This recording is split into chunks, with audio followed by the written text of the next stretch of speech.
është ngjarje që dërgon mesazh kudo dhe unë dua të them që tek ngjarja e Rinasit, tek rrethot udhimi kësaj radhe nuk ishte një polic që të na kishte bërë moralin, të na kishte vendosur gjobën.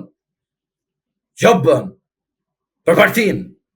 Gjobën për të vendosur, e di pse vendosen gjobat.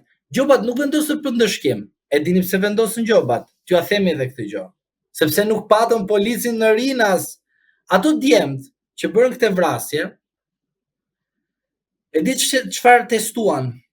Testuan për të dytë mos ekzistencën e shtetit, të funksionit, duke i treguar popullit që këtë qeveri ne e bëjmë si të na do qefi. Këtë i treguan popullit. Dhe dua t'i tregoj këtyre punojësve policie që vendosin gjoba. Në gjoba zotri, ju a them me plindje të plot, ju vendosni t'i bëni qok Edi Ramës dhe çdo hajdut që rrethon Edi Ramën dhe ka vjedhur nga tenderat dhe ju pagoni 400.000 lek, 500.000 lek për ato rrobat që më qajni, jo i laj 20 euro se këtu edhe bën rrugë dhe duhet t'i detyrime dhe ne paguajmë edhe ende nuk ju a kanë dhënë ato dietat edhe kështu. Dietat ju nuk do t'ju japin kurr, po ju do t'ilni në gjobat e çdo rreth, duke mbuluar gropat e tyre nga korrupsioni dhe ju duke vendosur popullin duke paguar. Kjo është për ju policët, të cilët ju shikojnë me blok dhe nuk janë ban tek rreth rrotullimi i Rinasit, ta kishit pistoletën që të paktën kishin dhënë shenjën e gatishmërisë. Nuk thash të vrasin, gatishmërisë, por të jep një shenjën e gatishmërisë së gjobës, të parë, të kapën me makinë, me telefon në makinë mbrapa, si vagabonda, si hajdut. Policë të ndyrë. Nuk janë të gjithë punojës të policisë të ndyrë, po thjesht vetëm më kujtohen disa fragmente që kam pa me sytë e mi, të vjen tjetër sikur ke vramur, ke coptuar, po te Rinasi, mbajtë mirë, Kështu jam. Kështu jam. Ka shkuar nga 7. Jo 7, po di si ka shkuar ata. Edhe çat, shkem ne. Do ta them një sekret kur pim kafe një ditë. Po jo 7, por e vërteta është që unë këtu te kjo ngjarje duhet të them çdo punojës policie mos u bëni vegël e regjimit se ato do ju flakin nga puna. E di çfarë do thot flake nga puna, more. Që mos kesh ku të pagush kredin, more. Edhe më dilni mua me bloqe edhe duke, e çfarë bëjmë këtu, namin bëjmë, more. Kur dalin bëjmë namin, more. Ore, reflektoni, more, se ju ka bërë kjo qeveri si në nivel lokal, si qendror ju ka vënë vegla, more. Ore, po mbuloni gropat e korrupsionit, do pendoheni kur të plageni se nuk do keni mundësi të mbushni pensionin, more. Se do ju kenë nxjerrë në rrugë, bërë do ju nxjerrin. Ore, nuk bëhet masa ekstreme ashtu, more. E kapet tjetrin me celular në dorë dhe po statistik, more. A e keni turp apo s'keni turp, more? E them për këta punojës të thjesht, more. Se këta që kanë të papa, more. Këta mendojnë se po, kur ai tjetri nuk zbaton ligjin, këta e zbatojnë, more. Çfarë zbatojnë këta? Qa sigurin të Rinasi, edhe që ishte siguria ime ajo e jote ati tjetëri të mëra? Ku ishin këta garipat në bloqe? Dojme më dhe, ajde këtu gjagji se që ke me Toyota Yaris, sa e ke të Greqisë, të vendostim një gjobë. Se ke kaluar, ke qarkulluar makinën për teja fatit. Se kanë kap ato, Nuk e kanë kap makinën me Toyota, me targa tuaja, të policët e famshëm. Prandaj ju them që mesazhi i Rinasit ishte shumë i qartë, ndaj çdo personi që të ketë kujdes kur ai ngatrohet me pushteti kriminal. Të jemi realist. Por punojësit e policisë janë ato të cilët e kanë për detyrë. Tani, në rast se dikush do na thotë që pse të dalun, budalla jam? Po i thua, ti je budalla, pra je i paaftë që ndrosh në të detyrë, ik nga ajo detyrë, të vi dikush tjetër që është i aftë sepse do të jetë punoj policie dhe nuk do të jetë thjesht gjobaxhi. Vendos gjoba. Më thuaj, ai gjyqtari që jep të drejtësi atje, a e vrau ai? Po. Ata gjyqtarët e tjerë që japin ose nuk japin drejtësi, mendon se kanë reflektuar? Jo. Tani u bë rasti në Rinas, Ti mendon se kanë reflektuar policët? As bëhet fjalë, vazhdojnë avazën. Më kupton? Por ajo që unë them është kjo, vazhdoni dhe bëni të njëjtin gabim. Krimi organizuar do vazhdojë të vrasë. Sepse kjo është puna. Sa shumë ai ju studion juve që ju jeni në mendje no, e jeni ku the Qameti dhe krimi organizuar atë punë do ketë. Studion dhe rasti i Rinas, si diçka që duhet ta kesh parasysh është kjo. Rasti i Rinas nuk kupton këtë gjë. Autorët mund të ishin 4, po autorët janë më shumë. Është më të mëshme kjo, Po çfarë? Kanë studiuar terrenin e Rinasit, po them maksimum 1 muaj. Po nuk janë 1, nuk janë 2, janë më shumë se 100. Pse ta them 100?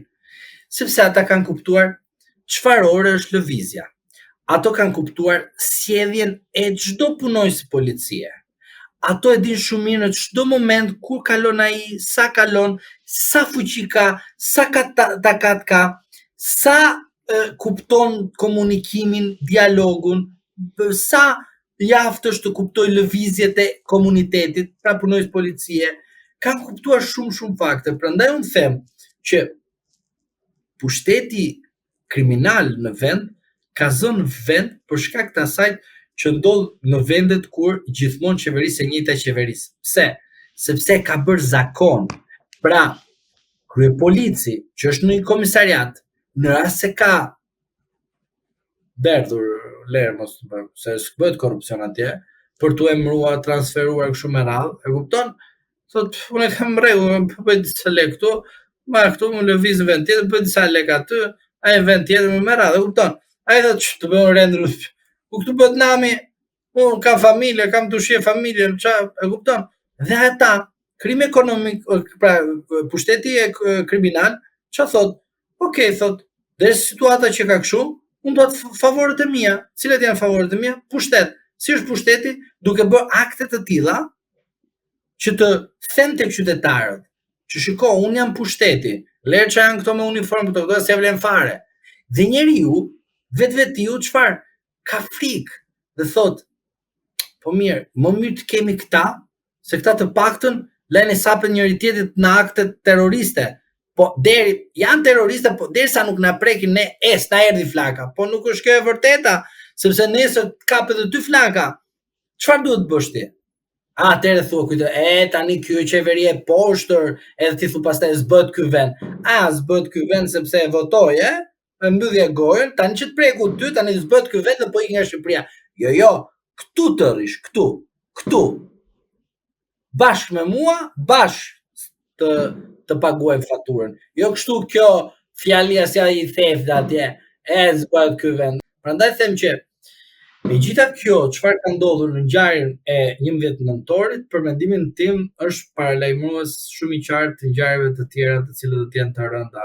Dhe unë uroj që vendit të marrë masa, qeveria, ushtria, çfarë doni ju, të marrë masa parandaluese, po jam i bindur që ata të cilët bërën këtë krim ishin të stërvitur, i kishin stërvitje. Nuk do thoya nga ana profesionale, por ishin të stërvitur.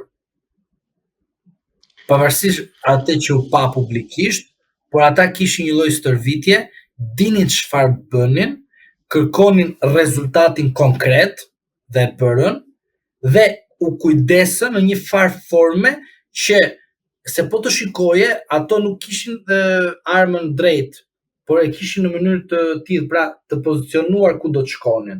Dhe për shkak se kishin të pozicionuar ku do të shkonin, kuptohet qartazi që ata nuk bënin akt terrorist, por ata bërën këtë gjë. Kishte, do të thoya, nuk e di si e kanë bërë, sepse ti kur je në një situatë të dridhesh, për shkak se ishin të stërvitur, ata donin të njëjtën kohë thonin që për ne ky është qëllimi, por për ne është qëllimi që tregojmë këtij pushtetit që qeverisë që ne jemi mbi teje. Pra ne të bëjmë çfarë na do qefi brenda 5 minutash.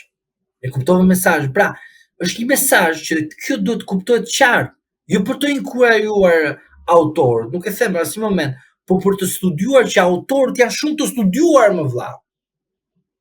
Kjo është e tmerrshme, kjo që më bën të flas me veten, e kupton? Ishin shumë të studiuar.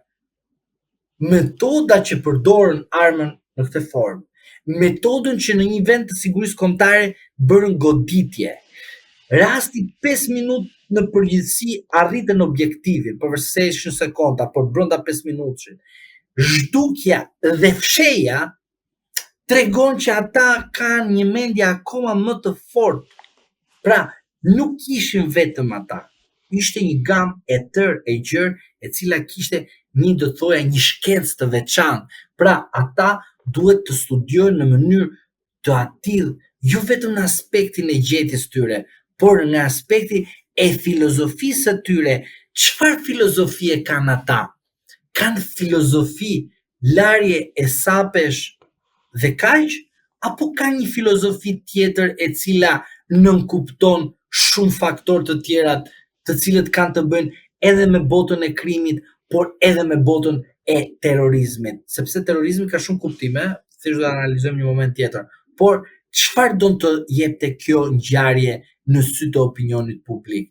Sepse nuk kishim të bëjmë me një grabitje, isheni nga mendja, kishim të bëjmë me një akt kriminal, që në çdo moment çdo qytetar ishte i cenueshëm në çdo moment, dhe s'kishte ngjyrë me parti apo pa parti. Prandaj them që autoritetet duhet të reflektojnë sa më parë dhe duhet të marrin masë sa më parë dhe të veprojnë sa më parë për të gjetur autorët. Zotë Zhlima, unë ju falenderoj që ishit në Agora News dhe për gjitha mendimet dhe analizën shtërruese që ju bët disa nga ngjarjeve më të rëndësishme, qofshin ato të kronikës zezë, siç ishte atentati i Rinasit tani në këtë analizë të fundit, po ashtu edhe tematikave të politikës që i trajtojmë në VMC. Edhe unë dua t'ju falenderoj për ftesën dhe dua të falenderoj dhe çdo qytetar dhe çdo ndjekës që na ndjek, t'i kërkoj të shtypin like dhe po ashtu të komentojnë dhe po ashtu të bën pjesë e portalit tuaj, sepse është e nevojshme të na japin mesazhin që na inkurajojnë për atë që ne bëjmë, që të vërtetat i themi ashtu siç janë pa u fshehur, bëjmë një analizë që është për interes të publikut dhe për interes të institucioneve që të zgjohen dhe për interes të gjerë të çdo qytetari të këtij vendi që të kuptojë që Shqipëria është e jona dhe nuk është asnjë partie politike për interesa apo të një individ të caktuar. Duhet të reflektojmë sepse jemi në momentin më të vështirë, krizë më të thellë, të paimagjinueshme për qytetarët shqiptar, prandaj unë them që Shqipëria duhet kuptojë nëpërmjet shqiptarëve që është momenti në 2025-s dhe afër 2026-s të reflektojmë për një Shqipëri europiane, jo me detyrim, por me të drejta dhe ashtu siç ne e duam, me drejtësi, llogaridhënie dhe transparencë, jo afërmendësh Europa për ne sepse janë faktorë të tjerë. Po se ne duam të shkojmë në Bashkimin Evropian dhe ne do të jemi gati të shkojmë në Bashkimin Evropian dhe ne duhet bëhemi pjesë e asaj që ne themi të vendimarrjes politike përmes votës që të ndëshkojmë keqçeverisjen e këtij vendit nëpërmjet votës. Në rast se ne heshtim, atëherë gjithmonë do përfitojnë Partia Demokratike dhe Partia Socialiste me në krye Edi Rama dhe Sali Berisha, pra aq kosa janë. Ju falenderoj shumë vazhdimisht për ftesën që më bëni. Të dashur shikues, bashkë do shihemi në intervista të tjera, por mos harroni të bëni subscribe në kanalin tonë në YouTube.